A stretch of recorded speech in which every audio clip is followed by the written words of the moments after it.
What fees are charged when I buy a property is what we're talking about today in the East Central Business Show. I'm John Naylor. I'm joined by a resident expert mortgage broker, Laura Sillano. Good morning. Good morning. Now, we're going to do advice today. No, Well, never. it's an FAQ though. We're going to talk about the fees charged on buying a property. That's pretty static, isn't it? Yeah. Anyway. Yeah, but it's still not advice. Okay. Well, they can watch the disclaimer at the end if you really want to watch right to the end. Yeah. We'll try to keep you entertained until then as well. Yeah. Now, fees charged on when I buy a property. What are we talking about there? Okay, so when you buy a property, it's not just the property that you're buying that you need to come up with money for. So there's always associated costs when you do a transaction. So that's what I'm talking about today, is what are the actual costs that apply to purchasing a property that we take into account when we do a funding position for you. Yeah, because you talk about capitalising things and that sort of thing. That's a different thing, but I'll come back to that. All right. Does that sound? Yeah. Fair enough. That was very pirate. Okay, so the fees that will generally apply when you're purchasing a property, if you're purchasing a residential property, will be stamp duty. So depending on which state you're in, the stamp duty will change, and also depending on whether you're purchasing a property to live in or whether you're going to rent it out, sometimes the rate at which you're charged stamp duty will also change. So that's something that we look at, is how much stamp duty will you be up for purchasing this property? And first home buyers tend to get a little bit extra or a little bit less as well, type thing, depending on who's in power, yeah? No, that's fairly static as well. Okay, since you say so, yeah. But for first home buyers and also for home owners, there tends to be a concession on stamp duties, so they won't need to pay as much. And depending on how much the first home buyer is purchasing their property for, they may not pay stamp duty at all. So it just depends, that you need to probably get in touch to go, how much is the stamp duty that I'm actually looking at, because there's a calculator that we use for that. In terms of other government charges, so stamp duty is charged by government, and you probably can't negotiate it down with them. Just saying. They probably won't. It says no. They'll just go, no. Other government charges are transfer fees. So that's to actually transfer the property from one property owner to you. So there's a transfer charge that's charged there as well as mortgage registration fees, so registering the mortgage on that title. And those are all charged by government. That's not something that we have any control over. It's not something that the lender has any control over. It's simply a cost that you have to pay. The other things to look at, so that's your government charges usually. Yes. The other things that you'll also be looking at is your professional services. So things like your solicitor or conveyancer, you'll have a fee for that. You'll often also have a fee for a pest and building inspector, just to check the property, because that's something that... It's being prudent. Yeah, I would probably do that. Other things to consider, things like moving costs. So if you're buying a property to live in, you're going to need to move your stuff. So depending on how much stuff you have, that could be thousands of dollars, or it could be a mate with a ute. Sure. So those are other things to look into.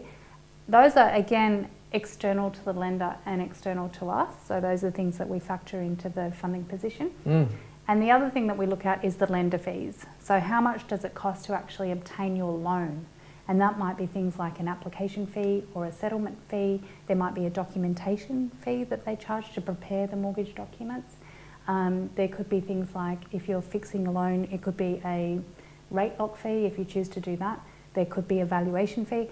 All of those kind of fees come into it, and we look at what those fees are with the lender for your particular scenario and document them so that you know what they are. Yeah, sure. And that's, once again, responsible lending and that sort of thing. And you've got to come up with that money, or it goes onto the loan, yeah? So ultimately, if you're sitting there with a deposit thinking I can get an outcome, I can buy that property, I've got enough to do that, but it might be getting whittled away quite substantially. Your deposit might be knocked about by the on costs of property acquisition, Yeah, so if somebody has $50,000 in the bank, for example, and they want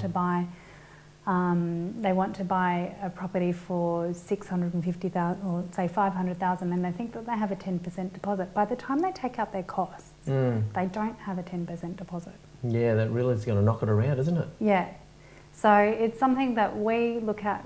That's one of the first things we do is a funding position, because we want to see that you have the money to do the entire transaction. And if you don't have the money to do the entire transaction, how are you going to get it? You know, what are the things that we can do to help you get it? So that's the reason why we look at all of the costs for purchasing a property and detail it in a document that you can see. And that's the real value of a mortgage broker, and I appreciate it, that's where you do add a lot of value, because you sit down to go through the numbers and there's a very honest conversation. Not necessarily a happy one, but certainly you're going to have an honest conversation. It's like, I want to see, and I hear your passion every time you come in about you want to help people get ahead via property. Yeah, you want to see people being able to invest. Yeah. But the fact is you've got to take a real strategic, organised, responsible approach to this, and you're there to help build that story and build that case so you can get the outcome. Yeah. It's like the funding. Can you imagine the stress that you would feel if you didn't know how much you needed to come up with for the transaction, and then you found out the day before settlement that you were short $5,000? Like it would just, like, we don't want to see that. So we deal with it up front. Yeah, fabulous. Can we put a positive spin on that and talk about the fantastic housewarming party you get to have at the end of this? Well, that's the other thing too, is that sometimes people see, you know, that they actually have more than what's required to complete the transaction. And if that happens, and we've done that a number of times where we've still got left over, we've got money left over. Straight down to the good guys, you know. Barbecue school. Could be. Or it could be that, it could also be that that person is actually wanting to do a little bit of renovation in their house after they've bought it. And they don't want to use every single dollar in their account.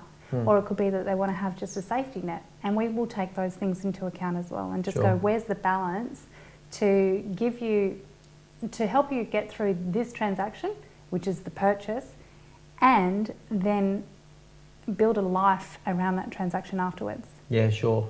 And actually, there's a friend of mine I remember recently, she said, I've just bought a new car because when I buy the house, I'm going, no, I think you've done that the wrong way around, actually. But that's where a good conversation, and obviously speaking with a quality mortgage broker like your good self, Laura, helps people get some clarity about their plans in life generally, yeah? Yeah, it can help.